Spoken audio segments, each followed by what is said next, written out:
បងប្អូនទាំងអស់គ្នាបាទនេះគឺជាទីតាំងការឋានរបស់យើងមួយបាទសម្រាប់ភ្ញៀវយើងដែលមានគម្រោងសង់ដល់100អគារណា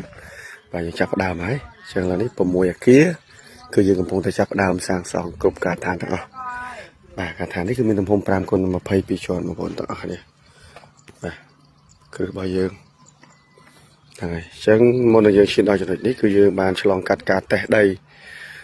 យ៉ាងល្អិតល្អន់យកចិត្តទុកដាក់វិភាគនៅសមត្ថភាពទ្រទ្រង់អគារ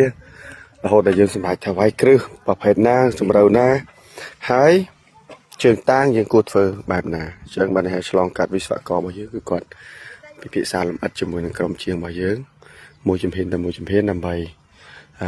ឲ្យការសាងសង់របស់យើងត្រូវតាមលក្ខណៈស្តង់ដារនិងធានាបាននូវភាពរឹងមាំជូនទៅដល់ម្ចាស់អគារគ្រប់អគារដែលយើងបានសាងសង់ទាំងអស់បងប្អូនទាំងអស់គ្នាបាទជាទីតាំងនេះគឺវាឆ្លាស់ល្អ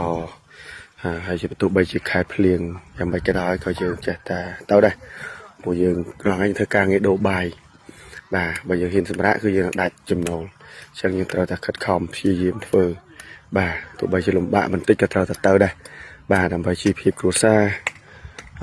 ក្រុមការងាររបស់យើងទាំងអស់គ្នាបាទចាំបងប្អូនទាំងអស់គ្នាមានបំណងចង់សាងសង់ណាអាចតំណមកបានបាទអញ្ចឹងយើងធ្វើគឺព្យាយាមពន្លឿនជូនបងប្អូនយើងទាំងអស់គ្នាបាទឲ្យកាន់តែឆាប់កាន់តែល្អចំណេញពេលវេលាសម្រាប់បងប្អូនយើងបាទចឹងឃើញទេដែកយើងយកមកអស់ស៊ីម៉ងខ្សាច់ថ្មទីដែកវែដើម្បីសម្រាប់ទ្របាតអាគារក៏យើងយកមកអស់ដែរបាទអញ្ចឹងតែពុំមួយគឺយើងមានមួយសេតអស់បាទគឺធ្វើទៅព្រឹបតែម្ដងយើងអត់ចំណាយពេលពួកឧបករណ៍សម្ភារៈគឺយើងមានគ្រប់ទាំងអស់ដែលយើងមានគ្រប់ទាំងអស់ហ្នឹង